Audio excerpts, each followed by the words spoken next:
তো যারাই জঙ্গি হিসেবে পশ্চিমবঙ্গে ধরা পড়ছে তারা সবাই একটি ধর্মের মানুষ। তার মানে এই নয় সেই ধর্মের সবাই জঙ্গি, কিন্তু যারা জঙ্গি ধরা পড়ছে তারা একটি ধর্মের মানুষ।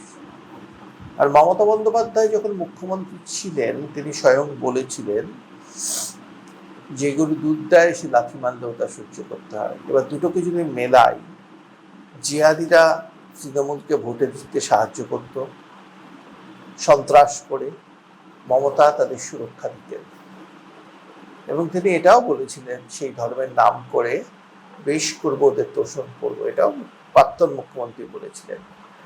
সুতরাং পশ্চিমবঙ্গের বুকে জিহাদিদের উত্থানের কারণ যে মমতা বন্দ্যোপাধ্যায়, এবং অতীতেও আমরা দেখেছি বাংলাদেশ এবং পাকিস্তানের সন্ত্রাসবাদীরা মমতাকে মুক্তিদাতা বলে অ্যাড্রেস করেছেন, তাকে আহ্বান জানিয়েছেন যে পশ্চিমবঙ্গকে ভারত থেকে বিচ্ছিন্ন করতে। আর মমতা বন্দ্যোপাধ্যায়কেও দেখেছি যে ধর্মতলায় ধর্ণামঞ্চে দাঁড়িয়ে পশ্চিমবঙ্গবাসীকে শাসাতে যে আমরা চলে গেলে ওরা কিন্তু ঘিরে ফেলবে, 1 মিনিটে খেলা শেষ করে দেবে। আমার মনে হয় তিনি জিহাদিদের কথাই বলেছিলেন, যাদের চাষ তিনি 15 বছর ধরে বাংলায় করেছেন। দেখুন, হিন্দু শুধু নয়, যারা জাতীয়তাবাদী মুসলিম তাদেরও বাড়ির 12টা বাজিয়ে দেবে। দেখুন না, জাতীয়তাবাদী মুসলিম পদ্মশ্রী শিক্ষাবিদ বাজি মাসুম আক্তারের ওপর কী ধরনের প্রাণঘাতী হামলা এই বাংলার বুকেই হয়েছিল। তার অপরাধ তিনি জাতীয় সঙ্গীত গেয়েছিলেন।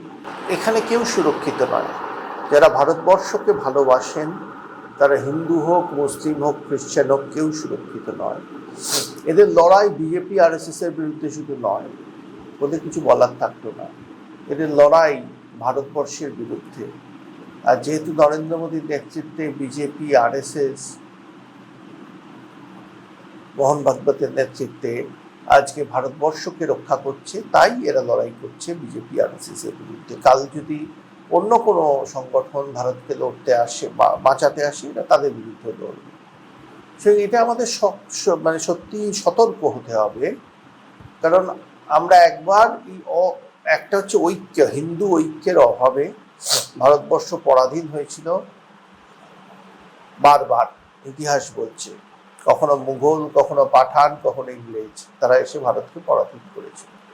আমরা যে স্বাধীনতা অর্জন করেছি এবং এই স্বাধীনতা অর্জনে বাঙালিদের বিরাট অবদান, নেতাজি সুভাষচন্দ্র বসু থেকে শুরু করে বাঘা যতীনের মতো বীরেরা এই স্বাধীনতার লড়াইয়ে নেতৃত্ব দিয়েছেন।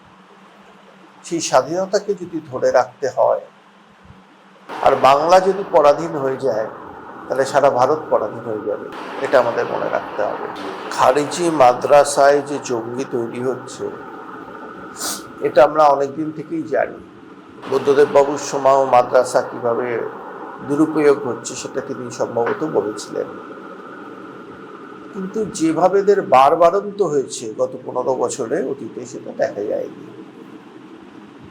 এবং যেটা প্রয়োজন, এই ছাত্রছাত্রীদের মূল স্রোতের শিক্ষা ব্যবস্থায় নিয়ে আসা, মাদ্রাসা শিক্ষা থেকে বের করে, কারণ তাহলেই তারা চাকরির সুযোগ পাবেন, অর্থনীতির যে কর্মকাণ্ডে তারা অংশগ্রহণ করতে পারবেন।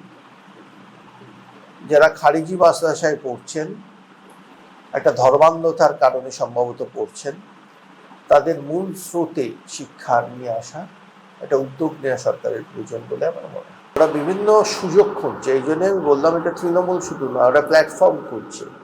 একসময় প্ল্যাটফর্ম ছিল তৃণমূল, যেটাকে ওরা হাইজ্যাক করেছিল। ককরোচ জনতা পার্টি তো একটা যুব সমাজের আন্দোলন হিসেবে শুরু হয়েছিল, কিন্তু সেই প্ল্যাটফর্মটাকেও কলকাতার মুখে কীভাবে তারা হাইজ্যাক করে সাংবাদিকদের ওপর আক্রমণ করলো, মুখ্যমন্ত্রী, স্বরাষ্ট্রমন্ত্রী ছবিতে পদাঘাত করলো, সেটা আমরা মিডিয়াতে দেখেছি।